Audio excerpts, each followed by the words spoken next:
2, 3, 4.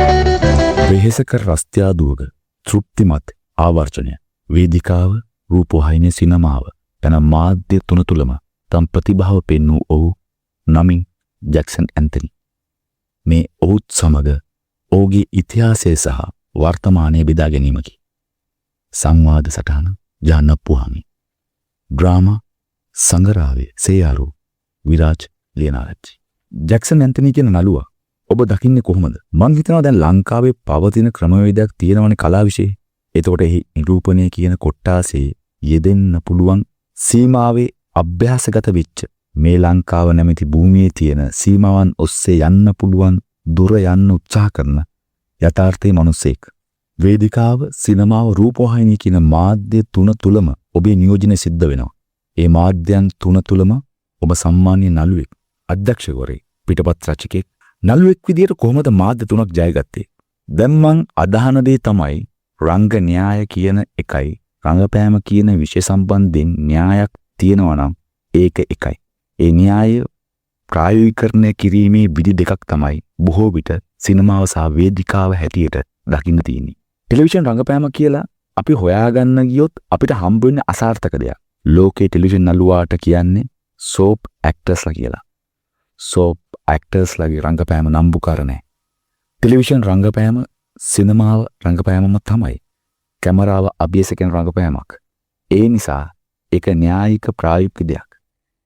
ඒ කැමරාවක් වෙනුවෙන් රංගපෑම සහ ප්‍රේක්ෂාගාරයක් වෙන රංගපෑම කියලා කියන ප්‍රොසිනියම් එක සහ කැමරා වාචී බව.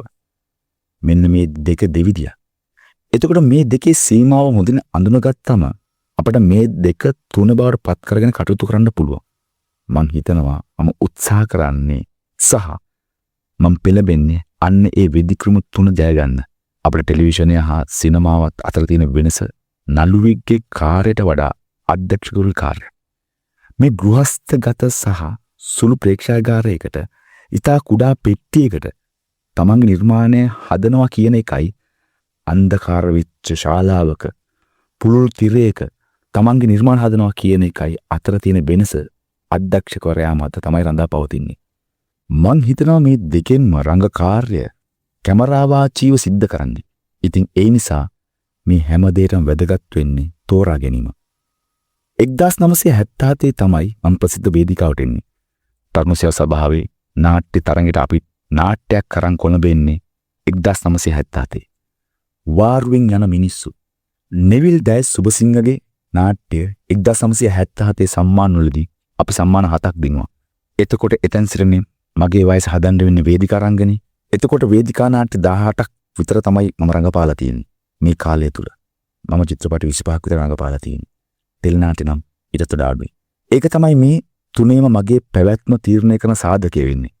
අර විශාල ප්‍රමාණයක නියැලෙන්න ගියොත් ඔය කිසිවක් කරගන්න හම්බෙන්නේ නැහැ. ඒක නිසා මං හරියට කල්යල් බල්ලා පස්මහා බැලුම් බල්ලා තෝරා බේරගෙන හීන් සීරුවට කිසි කලබලයක් කඩිසරකමක් නැතුව තරංගයක් නැතුව හිමීට ගමන් කරන නිසා තවමත් මට මේ තුනේම පැවැත්ම රඳවා ගන්න පුළුවන් වෙලා තියෙනවා. දැන් වේදිකාවෙන් ඉපදිච්ච බොහෝ දෙනා සිනමාවට රූපවාහිනියට ආවහම වේදිකාව අතාරිනවා. මම තාම අතාරලා නැහැනේ. 1983 තමයි මధుර ජවනිකා නාට්‍ය රංගපෑවේ. අදත් මధుර ජවනිකා නාට්‍ය රංගපාන්නේ. ගිය සුමානෙත් රංගපෑවා. ලබන මාසෙත් රංගපානවා. එතකොට මට හිතෙන්නේ 83 සිට අවුරුදු 36ක් එකම චරිතය මම එකම නාට්‍ය රංගපාගෙන යනවා. ඒක හොයලා බැලුවොත් ඔය ගිනස් වාර්තාවට ඇතුළු කරන්න පුළුවන්. දැන් මාලිනී රණසිංහ ඇය වසර 32ක් සුප්පා දේව රංගපෑම නිසා ඇය යෝජනා කරන්න ගිනස් එකට මාව යෝජනා කරන්න කෙනෙක් නැහෙනි. දැන් 32 වාර්තාවක් නම් 36 අනිවාර්යම වාර්තාවක් නේ. සහ මාලිනී රණසිංහව ඒකට යෝජනා කළේ යට ගෞරවයක් හැටියට. ඇය වසර 32කට පසු තවදුරටත් රංගපාන්න පුළුවන්කම තිබියදී සුප්පා දේවියන් සමුගත්තනේ. මං සමෝරන්නේ නෑනේ. මං තාමත් රඟපානවනේ. මටත් ඉතින් සමුගැනීමේ දිනයක් එයි. වේදිකාව සිනමාවේ රූපවාහිනියේ නියැලෙන හේතුව තමයි මං හිතන්නේ කල්යල් බලා තෝරා බේරාගෙන ඉවසිලිවන්තව සීමා සහිතව රංගපෑමේ යෙදීම. කලාවට ඔබේ ආගමනය සිද්ධ වෙන්නේ වේදිකාවෙන්. එහි අතීතයේ පොඩ්ඩක් මතක් කළොත් රංගනින් දායකුණු වේදිකා නාට්‍ය ගැන කතා කළොත් රාගම පොඩි වී කුඹුරේ මම තමයි නාට්‍යකාරයා. මට හිටිය නාට්‍ය කණ්ඩායමක්. ඒක ඇත්තටම සෙල්ලමක්. එතකොට ඒ නාට්‍ය සෙල්ලම ගමෙන් ඉස්කෝලේට අරගෙන ගියා. නාට්‍ය තරඟවලට ඉදිරිපත් වුණා. මුල් කාලේ මට ගොඩාක් බලපාපු දෙයක් තමයි ඒ කාලේ තිබුණා ගුවන් විදුලි නාට්‍ය. සුගත පාල්සිලා තමයි ගුවන් විදුලි රංගමන් නිෂ්පාදනය කළේ. ඒක ටේප් කර ගැනීමට හැකියාවක් නැහැ. මනස ටේප් කරගන්නවා. මට මතක විදිහට මම ලියනවා. එතකොට මගේ අතිනුත් කෑලි එකතු වෙනවා. තව කතන්දර පොඩ්ඩක් වෙනස් වෙනවා. ඒ ලියපු නාට්‍ය තමයි අපි පෙන්වන්නේ. ඒකේ අනුග්‍රහය අපේ තාත්තගෙන්. අපේ අම්මගේ සාරි වලින් තමයි ස්ටේජ් එක හැදුවේ. වේදිකාව. ඒ වගේ පොඩි ප්‍රොමෝෂන් එකක් හම්බුණා. අපේ තාත්තා ගෙදර කොස් ගහක් ඉරපු වෙලාවේ පිටපළු හැදෙනවනේ. ඒ පිටපළු දාලා මිඳුලේ ස්ටේජ් එකක් ගහලා දුන්නා. ගමේ පෝස්ටර් ගහලා මිනිස්සුම ගෙන්න ගත්තා. ආච්චි අම්මලා සියලුම නාට්‍ය බලන් ආවා. මාසෙකට දෙකකට සැරයක් අපි නාට්‍යයක් පෙන්නුවා. අන්න එහෙම නාට්‍ය සම්ප්‍රදායක් හැදුනා. ඒක තමයි අපේ අභ්‍යාසය වුණේ. අපි වැඩිහිටපත් වෙනකොට කෙටි නාට්‍ය තරඟවලට අපි කණ්ඩායමක් ඉදිරිපත් වුණා. මට තිබුණා කණ්ඩායමක්. පොඩි වී කුඹුරේ කණ්ඩායම. තව රාගම කණ්ඩායමක් තිබුණා. රාගම ටවුන් එකේ ආශ්‍රිතව. ඒ කණ්ඩායමේ හිටියා ශ්‍රියන්ත මෙන්ඩිස් කියන නළුවෙක්. ජයන්ත් චන්සිරි කියලා නළුවෙක්. අජිත් මෙන්ඩිස් තමයි නාට්‍ය ලිව්වේ. චන්ද්‍රපාල සුබසිංහ කියලා කෙනෙක් අපේ පැත්තට නාට්‍ය ලිව්වා. එයාලගේ නාට්‍ය ටික මොඩර්න්. අපි කරන්නේ ඔක්කොම ගමේ බයියන්ගේ ගමේ කතා. ගුවන් විදුලි රංගමඩලෙන් ගන්න ඒවා. ඉතින් වෙනසක් තිබුණා. ඉතින් අපේ පැලැන්තියයි එයාලගේ පැලැන්තියයි වෙනස්. එයාලා ඩෙනිම්ස් එහෙම අඳිනවා. අපේ ඩෙනිම්ස් නෑ. අපි දෙගොල්ලෝ අතර තරඟයක් ඇති වුණා. එක්ක එයාලා දිනනවා නැත්නම් අපි දිනනවා. ඉතින් 1980 වෙනකොට ගම්පහ 80 කියලා නාට්‍ය උල්ලක් සංවිධානය කළ තරුණ සේවා සභාවෙන්. ඒකට විනාඩි 45ක නාට්‍යයක් තමයි කරන්න ඕන.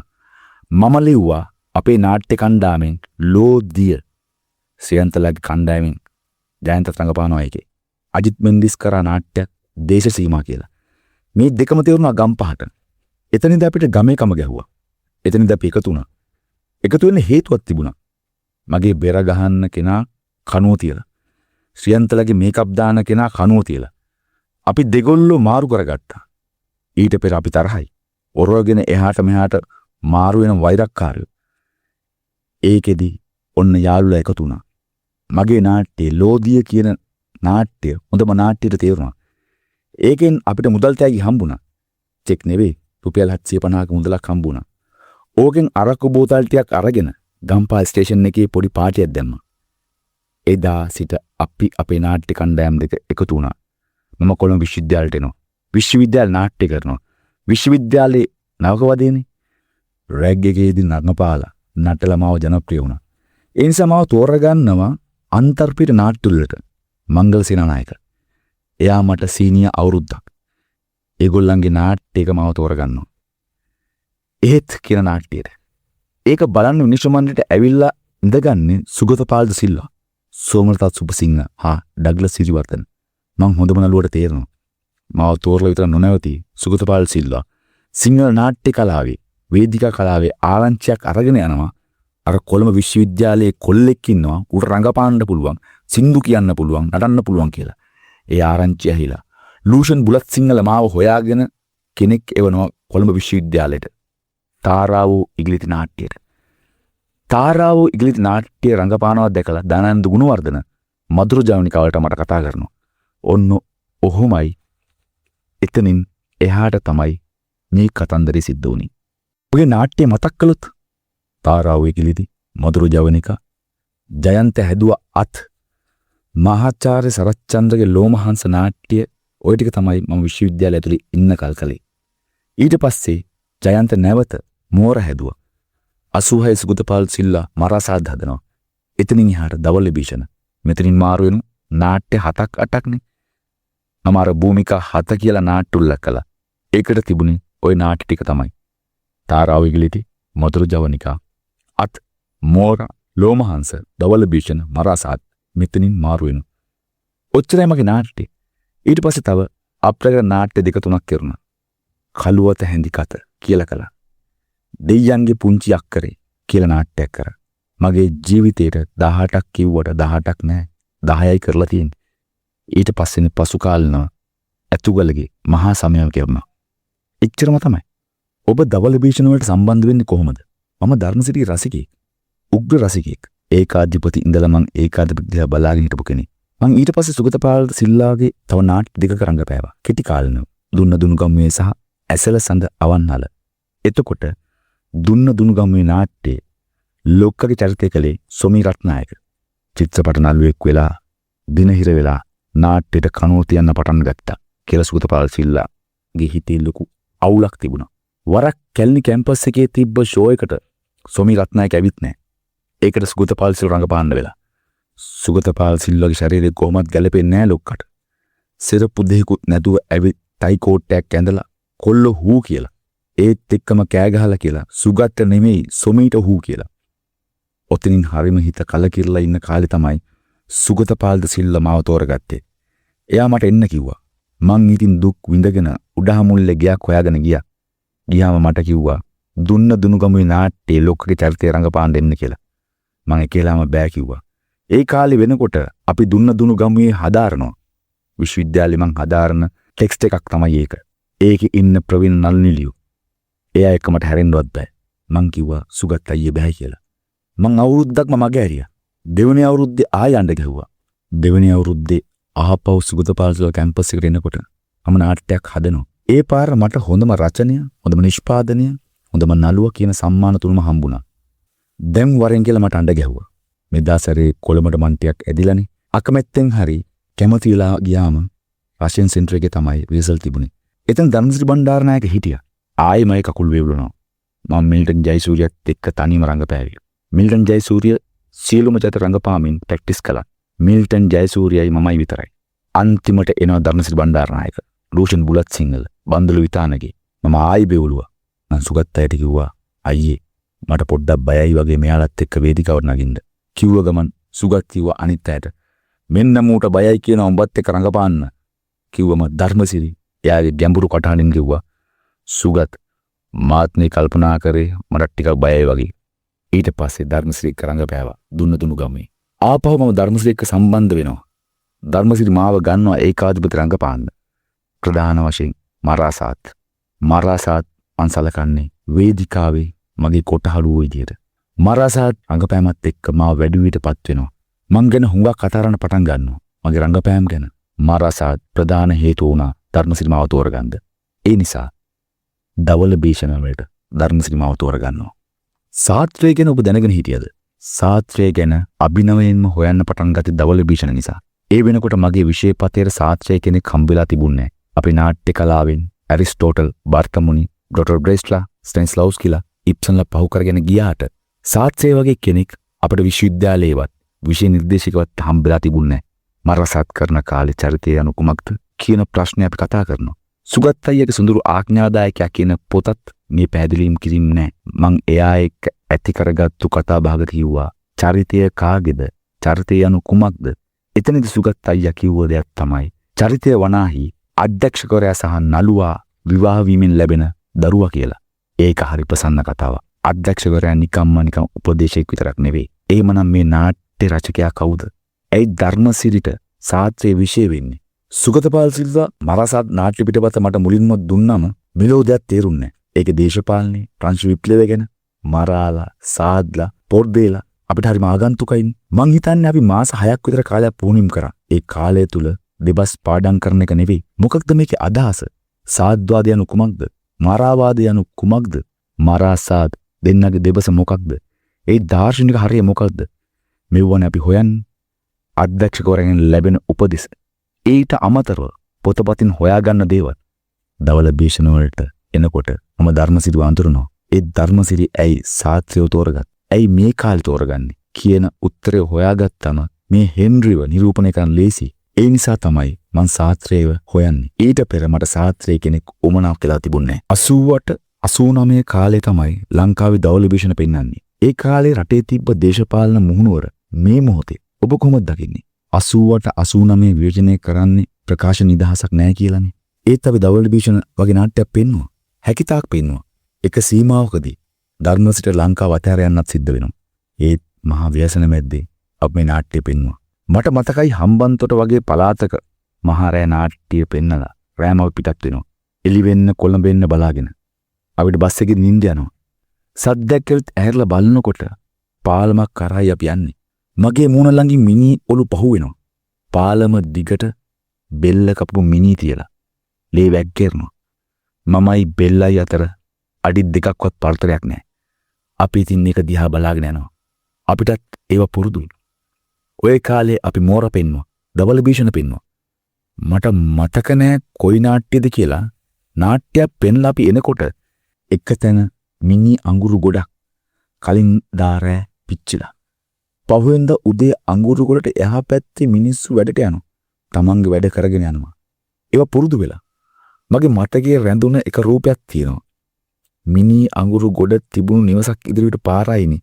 ඒ නිවසෙන් එළියට ආපු මිනිස්සෙක් අඟුරු කෑල්ලකින් දත් මැද අපිට පෙන්නනවා. ඒ රූපය හරියට බැලුවොත් එතනින් අඟුරු කෑල්ලක් කරන් මදිනවා වගේ. දර ගොඩක් ඉස්සරහා. අඟුරු කෑල්ලකින් දත් මැද්දොත් අපි හිතන්නේ එතනින් අරන් මදිනවා කියලානේ. දැන් මට තාම එහෙම යුගයක සාමාන්‍ය තුල තිබුණ අසාමාන්‍ය සාමාන්‍ය තුල සුවිශේෂී සාත්‍රගේ නාට්‍ය හරහා දවල් විභීෂණ කියලා පෙන්නනවා. කලාකරුවා පක්ෂ දේශපාලනට සෘජුව දායක වෙනවා. කලාකරුවා එසේ විය යුතුමද? එහෙම නැත්නම් තමන්ගේ කලා භාවිතාව තුළ තම දේශපාලනය ගොඩනැගිය නොහැකිද? කලාකරුවෙක් අනිවාර්යයෙන්ම කළ යුතු වන්නේ ඔබේ දෙවෙනි ප්‍රකාශය. තමන්ගේ කලාත්මක භාවිතාව තුළ දේශපාලනය මුදා හැරීම. පක්ෂ දේශපාලනයේ සාමාන්‍ය ජනතාව අයිතියක් නෙවෙයි. ඒ පාක්ෂික නායකත්වයට ඒ තැන්වලට යවන්න කලාකරුවෝ, වෛද්‍යවරු, ඉංජිනේරුවෝ, නීතිඥයෝ, සිවිල් සංවිධාන, පාර්ශවකරුවන් ලෙස මැදිහත් වෙනවා. නමුත් එය සිදු නොවිය යුතු දෙයක්. නමුත් අපේ රටේ කලාකරුවට තමගේ ප්‍රකාශනය කලා නිර්මාණයක් කරා කිරීමේ හැකියාව තියනවද? සහ ඒ කලා නිර්මාණ හරහා තමන්ගේ ප්‍රකාශනය නිකුත් කිරීමෙන් වර්තමාන දේශපාලනයට බලපෑමක් කළ හැකිද? දේශපාලන ක්‍රියාවලියක් සිද්ධ වෙගෙන යනවා.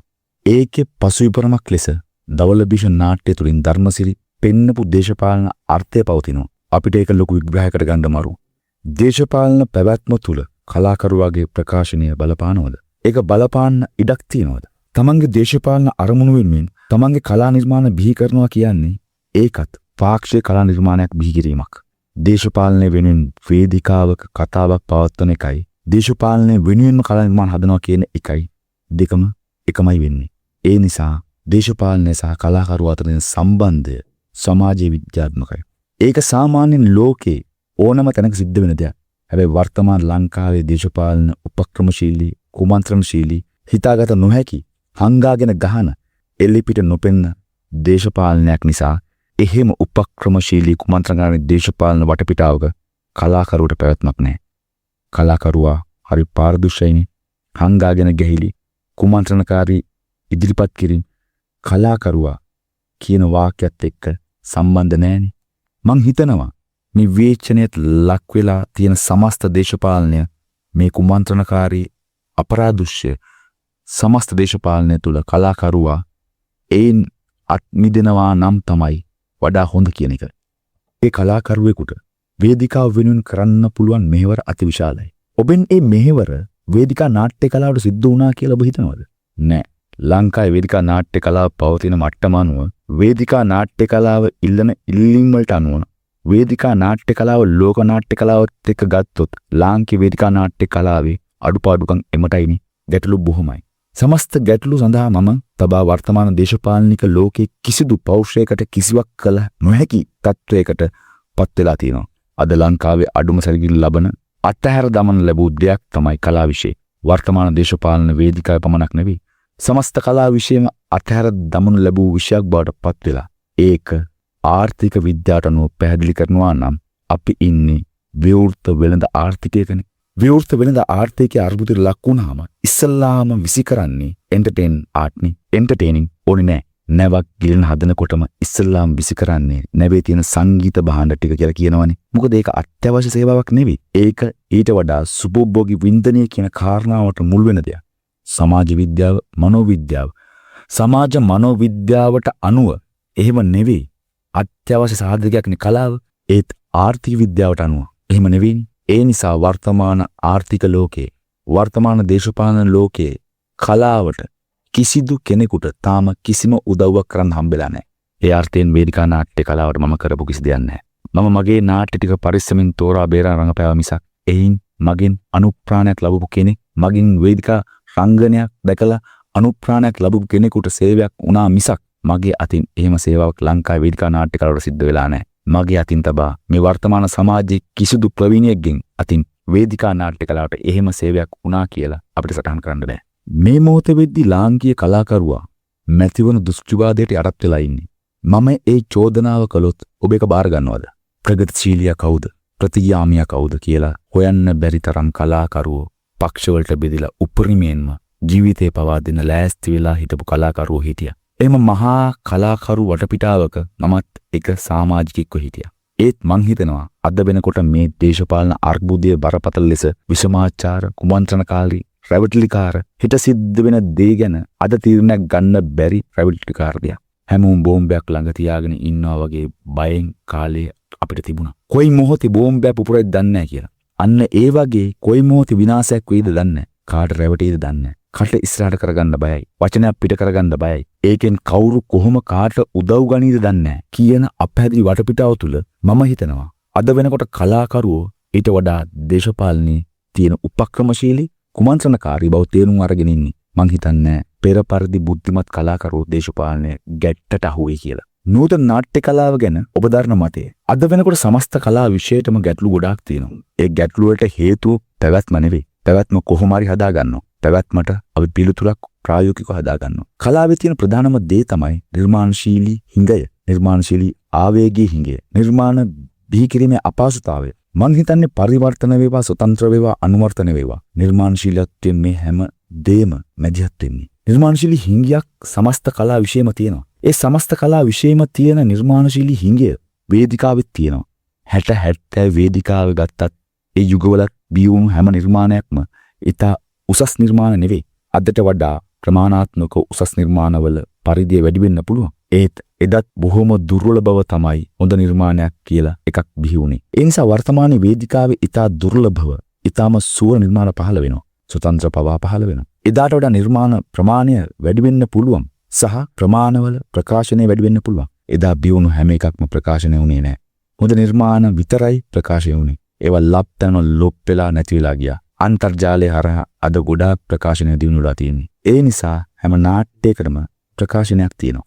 නාට්‍යවල ප්‍රමාණාත්මකව විශාල ප්‍රමාණයක් අපිට පේන්න පටන් ගන්නවා. ඒව වලින් අපිට හොඳම නාට්‍ය මොකක්ද කියලා තෝරගන්න අමාරුයි. එදයි අදයි අතර වෙනස මම දකින්නේ එහෙමයි. මූදු පුත්තු වේවා, දුන්න ගමුවේ වේවා, ඒවා එක්ක පරණ පොතක් අරන් බැලුවොත් විශාල නාට්‍ය ගණනාවක් තියෙනවා. අපි දන්නෙත් නැති විශාල ප්‍රමාණයක් තියෙනවා. ඒත් ඒවා ප්‍රකාශ වෙලා නැහැ.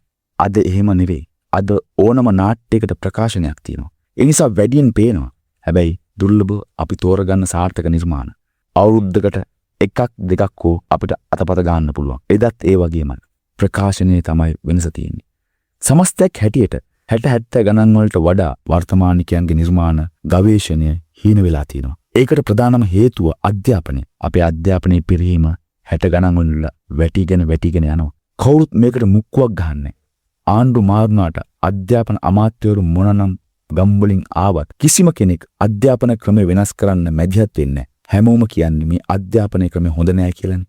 ඒක ඇවිල්ලා පරම සත්‍ය වෙලා. ඒක ඕනම කෙනෙක් පිළිගන්නවා. ඒ යුගවල හිටපු අධ්‍යාපන ඇමතිවරයාත් පිළිගන්නවා. කවුරු මැදිහත් උනේ නෑනේ මේක හදන්න. ඒ නිසා අධ්‍යාපනයේ පිරිහීම වර්තමාන නිර්මාණකරණයේ හිඟයට පැහැදිලි ලෙස බලපානවා. වේදිකාවට විතරක් නෙවෙයි, සිනමාව, රූපවාහිනී හැම ශේෂ්ත්‍රයකම බෙදලා යනවා. එයම වේදිකාවටත් එලෙසින්ම බලපානවා. ඔබ චිත්‍රපටි, ටෙලි නාට්‍ය අධ්‍යක්ෂණය කරනවා. වේදිකා නාට්‍යයක් අධ්‍යක්ෂණය කරන්න අදහසක් නැද්ද? මම ওই ශ්‍රේෂ්ඨ තුනේම යෙදෙන කෙනෙක් නිසා මන් දන්නවා වේදිකා නාට්‍යයක් නිර්මාණය කිරීම තමයි අසීරුම කාරණාව. චිත්‍රපටයක්, ටෙලි නාට්‍යයක්, නවකතාවක්, කෙටි කතාවක් ආදී සියල්ලන්ට වඩා වේදිකා නාට්‍ය නිර්මාණය කිරීම අසීරුයි කියන කාරණාව මට වැටහිලා තියෙනවා. වේදිකා නිර්මාණයක් සඳහා මම සෑහෙන කාලයක් සිට සූදානම් වෙනවා. පිටපත් මට්ටමේදීම ඒ ගවේෂණයේදීම මට ඒක එපා වෙනවා. මමම ඒක සසඳනවා. අද වේදිකාවට අවශ්‍ය කවර දෙයක්ද? කොයි විදිහේ දෙයක්ද කියලා මම ස්වතන්ත්‍ර අගය කරනවා. ස්වතන්ත්‍ර තමයි ජාතිය කලා විෂය පවත්වගෙන යන්නේ. පරිවර්තන වලින් විශාල පෝසත්කමක්, ජාත්‍යන්තර සම්බන්ධතාවයක්, ජාත්‍යන්තරත් එකට කෙලින් හිට ගැනීමක් වගේ විශාල සේවයක් සිද්ධ වෙනවා. ඒත් ඒ රටේ අනන්‍යතාව පවතින්නේ ස්වතන්ත්‍රයෙන්. ඒ නිසා ස්වතන්ත්‍රයට තමයි මගේ වැඩි කැමැත්තක් තියෙන්නේ. මං හිතනවා මම නුදුරු දිනයකදී වේදිකා නාට්‍යයක් අධ්‍යක්ෂණය කරයි කියලා. ඒක හරිම අසීරු කටයුත්තක්. ඒ අසීරුවට මම මුහුණ දීලා තින්නේ. නළුවෙක් විදියට මුල සිටම ඔබ ලොකු රස්තියාදුවක් ගහනවා. ඒ ආපු අත්දැකීම් ගොන්නත් එක්ක නළුවෙක් නිලියෙක් වෙන්න ආසාවෙන් ඉන්න අයට මොනවද කියන්න තියෙන්නේ? කොළඹ විශ්වවිද්‍යාලයට ඇතුළුනේ කලාකාරයෙක් වෙන්නනේ. මාව හරි ප්‍රසිද්ධ වුණා කලාකාරයෙක් වෙන්න විශ්වවිද්‍යාලයට ඇවිල්ලා කියලා. මගේ පළමු වසරේ භූගෝල විද්‍යාව, ආර්ථික විද්‍යාව, සිංහල කියන විෂයන් තුනටම මම ඒ ලකුණු වරන් තියෙනවා. එතකොට මට ඉකෝන් ස්පෙෂල් එකක් කරන්න පුළුවන්. ජියෝග්‍රැෆි ස්පෙෂල් එකක් කරන්න පුළුවන්. ඒත් මං යන්නේ සිංහල ස්පෙෂල් එකක් කරන්න. එතනදී මං වගේ පිස්සෙක් දඟලන නටන කෑ ගහන මිනිහෙක් ඇයි මේ වගේ සිංහල විෂය තෝරගන්නේ කිව්වහම කලාකරුවෙක් වෙන්නයි මට ඕන කියලා මං කියනවා. ඒ කාලේ පර්ෆෝමින් ආර්ට්ස් තිබුණේ නැහනේ. නාට්‍ය රංකලාව කියලා විෂයක් තිබුණේ නැහැ. මං කලාකාරයෙක් වෙන්න ආව කොල්ලේ. පියසීලි විජේගුණසිංහ විප්ලවවාදී කොමියුනිස්ට් පක්ෂේ. එයා තමයි මගේ ලෙක්චර්. එයා මට කිව්වා තමා කලාකාරයෙක් වෙන්න විශ්වවිද්‍යාලයට ආවේනේ. මං කිව්වා ඔව් මැඩම්. එහෙමනම් විද්‍යාවට්ටයක් ඉගෙන ගන්නවා කියලා කිව්වා. අන්න ඒක හරියට බලපෑවා.